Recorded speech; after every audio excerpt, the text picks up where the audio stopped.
I'm Jody, founder of the travel blog Family Travel Magazine and mom of two college students. I'm Anna, owner of Waves and Wandering LLC, which is a full service travel agency. I'm also mom to three daughters and grandmother to three grandchildren. Welcome to our show. We are going to be very Jody centric today because you've had experiences that I have not had, and I'm super excited to learn all about them. So the first thing I want to know is, what have you got coming up? Where are you going? So I have a few trips planned, but my next one is to Disneyland, and that will be in early February, and it'll be just in time for Lunar New Year, which we discussed in another episode. So I'm really excited to get back there. Yeah, I'm going for a conference, but I will have some time in the parks, so that'll be really exciting. Disneyland or Disney World? Do you have a preference? It's a hot take, but I prefer Disneyland, and I know not everyone agrees with me. Obviously, 100%. I agree with you there are things 100%. there are things obviously at Disney World that you don't get at Disneyland, but I just feel like Disneyland is just so much more relaxed. I 100% agree. And I was very late to the Disneyland game because I was convinced there's no way that it could match up with my love of Disney World. But I just think the fact that you can walk to so many things. Right. I love that you just walk out the back door of your resort and you are in a theme park. I think that's brilliant. There's definitely something to I think in your head when you realize like this is really Walt Disney's park. There's so much at Walt Disney World that he never saw. And I can't imagine he even imagined it. So this is the hallowed ground. This is where Walt Disney walked. Yeah, and I think if you do kind of want to kind of delve deeper into that, I had done about 2 years ago, I did the Walt's Main Street tour at Disneyland. So that's a walking tour that's just of Main Street, but it ends in Walt's apartment. So that's a really cool experience. And you really do get to learn just kind of all the nuances of Main Street and what Walt was thinking as he developed it. And it really is, especially when you go into that apartment, you really do feel the history. I love that. I think I don't think I'm one of those Disney adults that is so super into Disney. Like I could not do Disney trivia, Disney history. Like I don't know any of that, but I just think the fact that this man came up with so many magical things, and they are so many magical things, and they have his stamp on everything. Like everything out there was done his way, the way he wanted it. And I just think there's something so different about that you don't have at Walt Disney World. Yeah. Yeah, definitely. And so, yeah, even though it's a shorter vacation, it's much more walkable. Obviously, there's the two parks. I love that when you go through security, you're in Disney Springs or downtown Disney, not Disney Springs, or one of the two parks. You can, if you have a hopper on your ticket, you can just go from one park to the other. It's just a much easier trip. Yeah, it is. It's so relaxed. When we planned our first trip out there, I'm the planner and I was driving my family crazy with, we have no dining reservations. We don't have anything booked. And they kept saying, it's okay. We're going to get there. We're going to eat. Like it's going to be fine. And it really was fine. And it was such a nice pace. It was just relaxed and it was just a nice pace. Yeah. Yeah. It's a good alternative. If you're more familiar with Walt Disney World, it's really fun experience to get to Disneyland. Yeah. But speaking of Disney, you have done something that I'm dying to try. And at the same time, I have so many questions. And I have so many questions because I think every time you do an Adventures by Disney trip, I ask you probably the same questions. So Jody is our resident expert on Adventures by Disney vacations. And we are going to really get down to the nitty gritty today. And my very first question to you, for those that don't know, what exactly is Adventures by Disney? So Adventures by Disney it's a tour company. They're trips that are through Disney, but they're for destinations across the world. So it isn't just Disney parks or Disney cruise lines. It can be places like Greece or Costa Rica. It's a guided tour package, and it includes almost everything during the trip. And they offer things like access to attractions, local experiences, things that would be very challenging to just kind of coordinate on your own to plan if you were planning a vacation. So for those that are familiar with something like, and I'm going old school here, like a Perillo tour, is that essentially what Adventures by Disney is? It's similar. It obviously, and Adventures by Disney does have adult only adventures, but in general, these are family friendly adventures. And so, what that means for families is that there'll be a kids' adventure night where they call it Junior Adventurers Night, but basically it means that all the kids have meal together and then they go and watch a movie, often themed to the destination, but it's a Disney movie with the tour guides, and then the parents get like a parents' night out. And not only is this great because you get a parents' night out, but it's also, the kids become friends. So, some of those other tour companies you might be thinking of may not be as family friendly or as family focused. Mm. This one definitely is, there are age ranges for the trips and recommended ages and a minimum age, but they do understand there are bathroom breaks built in, there are snack breaks built in. They really do cater to making things easier for a family traveling. And if you are a dyed-in-the-wool Disney person, you vacation to Disney every year, you've been to all of the Disney theme parks, how does this compare with your typical Disney vacation? Are there characters? Do you go into the theme parks? Like where does the Disney part come in? The Disney part comes in really when it comes to the service. So this is like the type of service that you would expect from Disney, the type of experiences you'd expect from Disney, the kind of insider information. And there are some trips that will include a theme park. So, for instance, we did England, France. We had the option to include a Disneyland Paris kind of add on, which was just us, not like a guided tour part. Some of the Asian trips will include theme parks, but this is not a theme park vacation. This is you're in the Costa Rican rainforest, you're zip lining, you're whitewater rafting, you're doing the things that are really unique to the destination. And one of Yeah. the things that Adventures by Disney does that's so great is that they generally, the tours run like 30 to 40 people, and you get two guides. And one of them is a local guide from the country who understands the language and the culture and really teaches you that, while the other guide is generally an American guide who, also is very good at like doing activities on the buses. Like sometimes you might have a 2 or 3 hour bus ride and they're playing games, they're showing movies, they're telling you the history. So it's really the service and the experience that is the Disney element. And there aren't characters, and Mickey's not guiding the tour, but Yeah. um I think that's the biggest appeal for me is that it has the Disney name attached to it. And I just automatically assume that everything will be taken care of and I don't have to worry about stuff. And I can go on this trip and have a good time for myself without having to put so much blood, sweat, and tears into planning everything. Yeah, I mean, like for instance, one of our days in Portugal, we had a bathroom break built in, and everyone kind of needed the bathroom break. And the restroom at the place we were at it was locked for some reason. There was like this big lock on it. And right away, our guide went into a local like cafe, and she bought a cake and had it split a bunch of ways and had us be able to use that restroom as part of like that purchase. So you're not the one who's got a child who has to use the restroom and you're looking for one and you don't know where there is one. You've got two guides there that are familiar with the destination, that know the language, that can kind of just do that for you.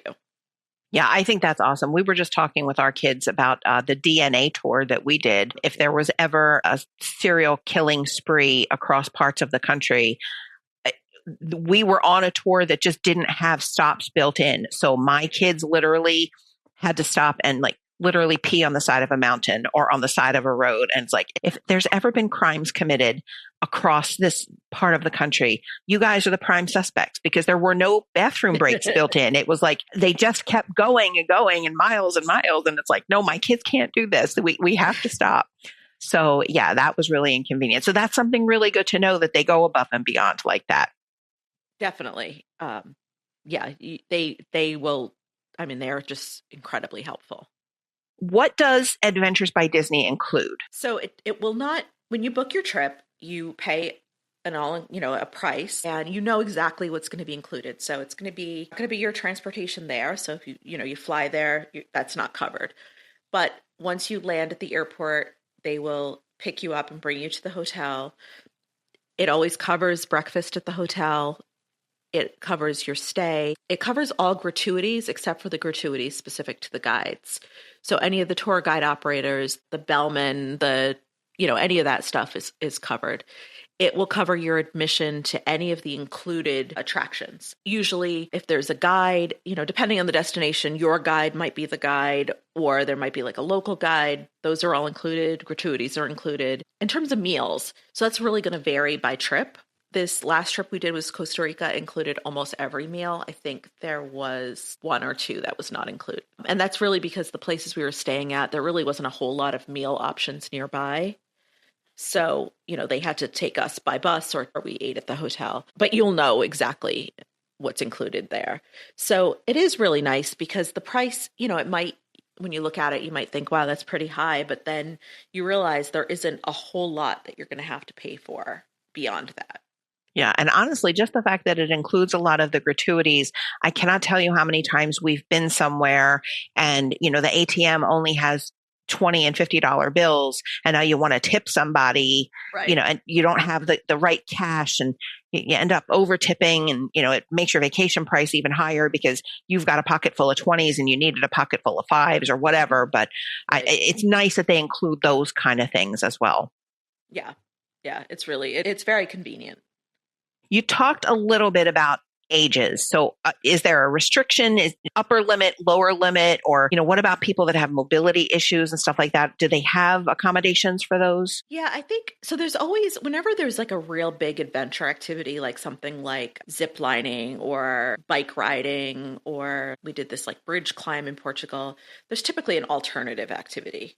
Might be like a leisurely boat ride or just something that's much easier. In general, the activities they're optional, but that may not always be the case. Like, it doesn't mean that you can't necessarily stay at the hotel if you're, like for instance, we went whitewater rafting on the way to our next hotel. So you couldn't just stay back at the original hotel because you wouldn't be there. But they had an alternative activity. So I think, there are some trips where it just would not necessarily make sense to go on them if you had issues, just because you'd miss out on all the good parts. Yeah. But they're also, the explanations of the trips are pretty straightforward. So, this is a trip you can do with some mobility issues and whether it's a trip that you really, it's very active and you're going to want to participate in things that are pretty active. Age-wise, I think the minimum age might be 6. Some of the trips they recommend 8, but I'm not 100% positive on that. Mm-hmm. In general, I think I've only been on one trip where I've seen a kid that was younger than like 12.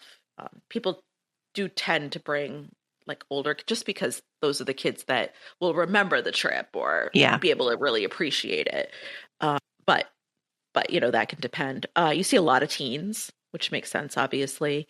And then, you do see a lot of families like mine with like young adults. I like that there are families with teens because I think there's some hesitation on the part of parents of older kids and teenagers and, like you have young adults now to do this kind of a family vacation. Yeah. I mean, and my kids have made tons of friends on these trips. So that's the fun part, is that there's other people in, various age ranges. You'll see by like day 3, the kids all kind of get together and have their meals together or, are hanging out together on the bus. So it's, and the guides do a good job of, if there's going to be a table of, 2 tables of, or 3 tables of 10 each or something like that, they'll put together the kids they start to see hanging out together. They'll do a good job of kind of facilitating those friendships. Yeah. Well, and that I think that sort of hints at the answer to the next question, which is if you're looking at an Adventures by Disney trip and you're comparing it to an Apple vacation or even those old school Perillo tours, you might have a little bit of sticker shock. Like, why should we do ABD over an old school tour company? Yeah. So, I mean, I guess I should say I haven't had a whole lot of experience with older school tour companies, but what I've seen with ABD is, amazing access. So for instance, in Portugal, Pina Palace, which is at Sintra, it's that big, colorful red and yellow. We actually got to go to that castle when it was closed. Nice. So, it was like, I don't know if it's like 5 or 6 p.m. It had closed. We got a private tour. I mean, you've seen pictures of that online, and there's like lines of people. And we were literally, it was like us and the caretaker. Yeah. So there's that. There's, a lot of skip the line privileges at some places where, you could spend your day. The first trip I did with them was the Amalfi Coast trip. And the thing that just astounded me was that I think it was a 7 or 8 day trip. And the amount of things we did because they knew what time to get there. They knew you had to get to, Capri before this time or else it got really busy. So they were able to kind of pack these things in a way that, you might not be able to do that 7 day trip in 7 days if you didn't have that. So, and the hotels are amazing. They book these, fantastic family-friendly hotels that have great amenities. So yeah, it's definitely a luxury vacation. It's a luxury to be able to go on one, and the pricing does reflect that, but you really have to look at the experience. I think it's worth it just for the fact that they do take care of so much. And, the hotels are really well vetted. And, the fact that those after hours opportunities. I mean, if you look at some of these places now, like going to Rome right now with the Jubilee year, you can't even get into some of these places because they're so crowded. So having somebody that's arranged something special is well worth the money, I think. Yeah. And you don't have to worry about like, what day do I need to be online to purchase my Eiffel Tower tickets? You don't have to worry about that because they've got them. And, if you're supposed to be somewhere and it's raining, they've got like 3 alternative plans prepared. So, they can move on a dime. There were trips that we went on where they said, we might do this today or we might do it tomorrow. It's going to depend on the weather forecast. And, you just go with it every night before, they release you for the day. They kind of do a rundown. Tomorrow we're doing this. We're meeting at this time. You're going to need to have your, poncho and your water bottle and your sunscreen. And, they just take care of like all the things that we as moms have to generally take care of. Yeah. They take care of. Yeah, that's worth paying a little extra for, just so that you don't have to worry about everything. So tell me how this works. How do you book an Adventures by Disney, and how do you plan for this type of vacation? Yeah, so if you go online, you can see all of the trips, the itineraries, and the dates. You can work with a travel planner such as yourself. I think you could probably book this for people, right? Mm-hmm. You can book it on your own. You would just pay a deposit and then, the full amount is due later. And then you kind of figure out what you want to do. We typically will try to arrive a day in advance just because time zones and, you don't want to be tired or miss part of it. So Adventures by Disney can generally book a hotel stay for you pre and post. And they also have an air concierge that can give you flight options if you choose to. We generally look at those, and then I look at them myself too and figure out what's the better option. If you want to use miles or anything like that, you have to do that yourself. And then, you get a digital handbook in the mail in your email a few weeks before, and it gives you some guidelines around what to pack. So, for instance, with Costa Rica, they had told us to bring binoculars and insect repellent and water shoes and like things that you might have to like do a little shopping for. That's really cool that they give you that kind of a list. Yeah. And then you pack and you go. Do these trips sell out, or do they just keep adding bus upon bus upon bus as they sell? No, they have a cap. So they do maintain a wait list because you can move your deposit to another trip once. So, I would imagine if they had a huge wait list, they might consider adding an additional trip. But in general, yeah, they will sell out. Some of them don't cap and some of them do. I mean, they always cap at a certain number, but I mean, some of them don't sell out. Yeah, I think it's advantageous to try to book it as early as possible. So which itineraries are your favorites? So my absolute favorite was Portugal. We did that in 2022, I think. It was a new trip that year. It was a great trip. There was a nice mix of adventure and city touring. The food was excellent. We really liked Greece was an excellent trip. Mm-hmm. I mean, they've all been great. So we did the Amalfi Coast and Florence, which was just beautiful. We did Switzerland and Italy, which was another beautiful trip. Had a nice mix of adventure with some zip lining and just some gorgeous sites and places that would just be kind of difficult to get to on our own. Yeah.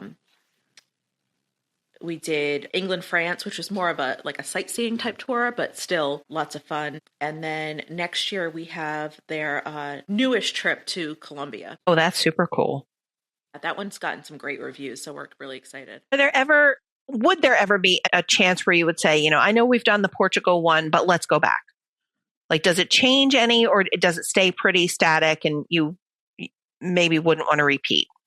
So they have changed trips. I think one of the ones that we've always looked at was Spain, and I think that one has changed over the years. So yeah, it's one of those things where you just can look at the itinerary online and see. I think it's tough because there's some I would definitely want to redo, but I also really have a whole bunch that I'd like to do. So yeah.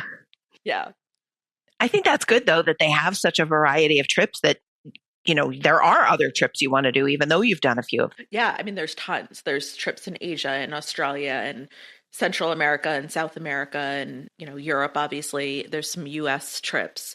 So there's really a whole lot of options. So for those of us that look at the price tag and have to immediately run to a cardiologist. Do they offer sales? Are there promotional deals? Like, I know that I can sometimes log on to the Disney website and there will be 25% off hotel rooms.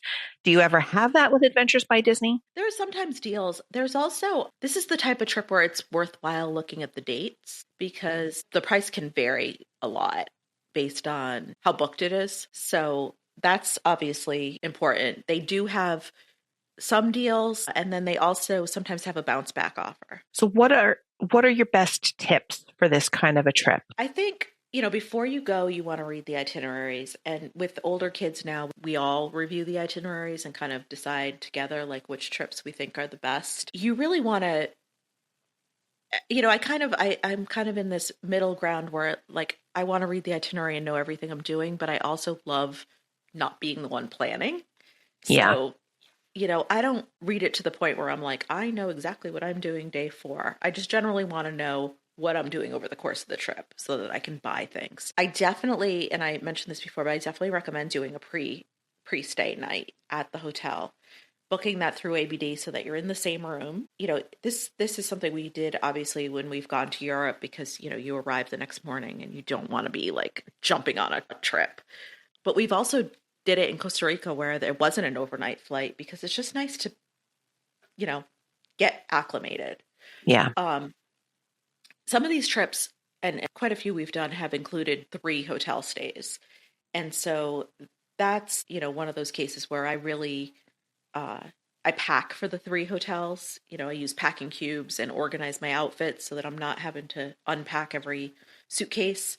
The Costa Rica trip, especially, you only have 1 night in the first hotel. So we did a pre-stay, so it was 2 nights, but I mean, you're not going to want to take apart all your bags. So, packing in a way that you can kind of get to what you need without having to unpack everything. And then, I just recommend reading that booklet that I mentioned that you get in the email because there have been things in those booklets that if you didn't know to pack, like the binoculars, like we needed those. I mean, they weren't like, a necessity, but like they were really, really good to have and you would have missed out without them. So yeah, just taking a little time to kind of review things before you go is just super helpful. I think this has been really awesome information. And I know that I've spoken to you so many times about Adventures by Disney because I'm always sitting on the fence and, I'm not really like a group tour kind of a person. I like to be able to go out and do stuff on my own, but just having the access that this gives you, it just makes it sound like a really awesome trip, especially as the mom who does a lot of the planning, Right. That just to have some of that burden off is really awesome. So I'm glad you've had these experiences that you could talk to us because it's been really helpful.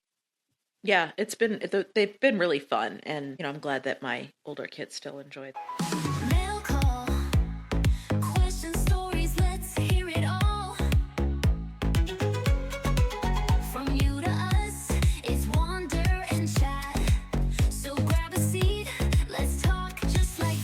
We have a bunch of questions that people have sent in or questions that are just hanging over our heads. We're going to let Jody tackle these. How do you know if a destination is a good fit for your family? I definitely recommend, reading blogs, talking to people. I think a lot of people, they get vacation ideas from social media, from what their friends are posting. And I definitely recommend that you keep an eye on that. See where people are going, like ask them questions. People love to talk about their vacations, right? So, ask, what did you like best? Like we do here on the podcast, right? What did you like best? What would you do differently? So that I think is just going to be, any sort of firsthand information. If you don't have that, getting a good travel agent like you are, Anna, you can help, and you have really good information about whether destinations are good. If clients have enjoyed their trips there.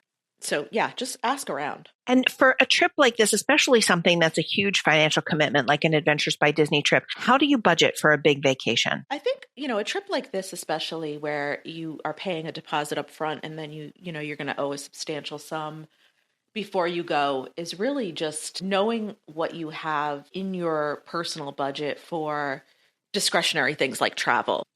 And that's something that you should have regardless of whether you're planning a trip. But then, knowing how much of that budget you can allocate, if you do need to save or you, need to cut expenses in some way, it's really best to have as much time to do that. So, you'd rather be cutting expenses over 7 months than 2.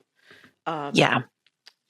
But yeah, I always recommend people have a discretionary budget anyway, but a big trip like this might be something that you're saving up for. And, the sooner you start that, even with a small amount of money, the better it's going to be. And I think it's good for people to know that, you don't have to book this 3 months out. You can book this a couple years in advance. So You're not having to come up with, okay, here's my $200 deposit. Oh my gosh, next week I need $10,000. Right. Like it's something that you can plan. Unless you're booking this at the last minute, then you have a lot of time. And, you're going to want to know like that you have a plan that you're actually going to be able to make that big payment when it comes due. But, you have plenty of time to really start building, these savings into your budget. And yeah, I'd probably, I think we tend to book these trips like a year in advance, but I think like 18 months is probably ideal. And, they don't always come out with, depending on timing, like new itineraries take a little bit to come out, but yeah, as much time as you can build in. And this is a big how for, I think, any vacation. How do you handle the logistics when you've got little kids or you've got bigger kids, you've got sports stuff going on, you've got grandparents that want to go. How do you handle the logistics of a big vacation like this? Yeah. So, first is the dates. So I mentioned we've traveled between Christmas and New Year's because that's when we knew our college kids were available. That is not a great week to travel if you have any flexibility because the prices are generally pretty high. But, we've done over the 4th of July because we knew that would be the least amount of time that we'd take out of work. So playing with dates, I think, is kind of the most important, especially when you're planning so far in advance that you're like, I don't know what I'm doing 18 months from now. Yeah. If you can work around a long weekend or something where, you have the minimal amount of disruption. And with kids and college kids and stuff, we've found that either like the very beginning of a break or the very end of the break of the summer can be a good time because if they have summer jobs and stuff, they might be able to start a little later or end a little earlier, which is better than just, asking for a week off. Yeah. And I think having the opportunity to plan, like you just said, 18 months in advance, so you kind of get a feeling. I know when the soccer schedule is. I know when summer baseball ends. I know when swim club starts. So you have the luxury planning 18 months in advance to know these are not going to be the best dates. Or I, historically know that soccer starts on, August 15th. So we want to travel before then. Yeah. And if it's a big trip like this, travel insurance is this is the type of trip that you absolutely want travel insurance for. You do not want, you don't know what's going to happen 18 months. Right. So yeah, absolutely. Getting the travel insurance and, I think I think the really tough thing about booking a trip like this so far out, it really is the timing. And so you and the dates and stuff that I've mentioned, sometimes that might be more expensive times to travel, but it's either that or it's a little bit of a risk. So, Yeah. I think those are super helpful, especially for the planner in your family that does want to know a year or 2 years in advance when everybody can get together. And, I think that's really good advice. Now let's dive into the latest travel news and updates, from exciting cruise announcements to must-know travel tips. Here's what's making waves this week. In travel news, we've talked the last couple of episodes about etiquette for deplaning, etiquette about getting on board. But with the volume of people that are traveling, there are increased incidences of things like lost bags, delayed bags. And as opposed to this being just a news segment, how do people deal with this? It's a given now that your airline is going to be crowded, your plane is going to be packed, you're going to have a hard time finding just the right fit for you in terms of flights to take. But now you're turning these bags over to people that are overwhelmed by the volume of bags. So what are we doing? What are we doing with this stuff? Yeah, so I have had the unfortunate circumstance of losing my bags way too many times. And so I have a system. It has definitely helped in some cases when I have lost bags. So first and foremost, trying to pack carry-on only is very helpful, but it's not fail safe. And I will tell you that there have been 2 instances where I have boarded a plane, had the gate agent or the flight attendant tell me there was no space for the bag, me have to give the bag to someone and have it not arrive at my destination. My gosh, that's a nightmare. So that has happened twice. Luckily, both times I was going home. So that's better. So number 1, pack a well-packed personal item. That is the bag that goes in the seat in front of you. In that bag, you want to have your medications, your valuables, your electronics, your paperwork, preferably an outfit if you can get one. That's the stuff you want in that personal item. There are some phenomenal personal items that carry a ton of stuff. Nomad Lane has a bag called the Bento bag, which is excellent. It holds a ton of stuff. Base has a mini weekender bag that also fits in the seat in front of you, holds a ton of stuff. So those are definitely helpful. 2, when all your bags are packed and you are ready to go, you should line them all up and you should take a photo. And the reason why is because I've been at international airports where I've lost my bags and they've asked me to describe them, and there's been a language barrier. Mm-hmm.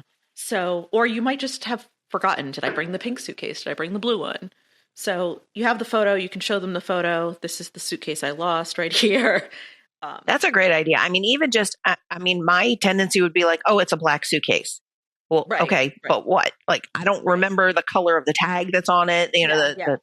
So that's a great idea. If you are in the kind of Apple family, AirTags are excellent because you'll know that the bag is lost before anyone else knows the bag's lost. And you might be able to actually say, this is where it is. And with the new update on the iPhone, you can actually send that location to like a gate agent.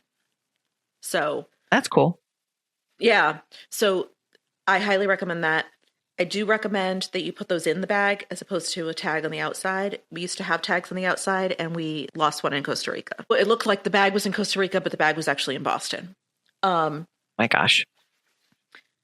Also, when you're packing, I recommend that so it's super easy to just say like, oh, this is my suitcase is the pink one and my husband's suitcase is the blue one.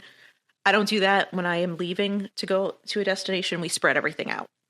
Because we've on multiple occasions had it where only one of the bags was lost and you don't want it to be all of one person's stuff that's missing. Yeah, we've started doing this based on some of your experiences. Now we split our stuff. Yeah, when you come home, we just throw things wherever they fit, right? But when you're leaving home and going somewhere, spread it all out. Travel insurance can be very helpful because they can help you get things, when your luggage is lost for period of time. And then, obviously you just have to be aware of them. So make sure that if you're being asked to check a bag when it's a carry-on, make sure you're giving it to the right gate agent to make sure it gets on the plane. Make sure it's tagged.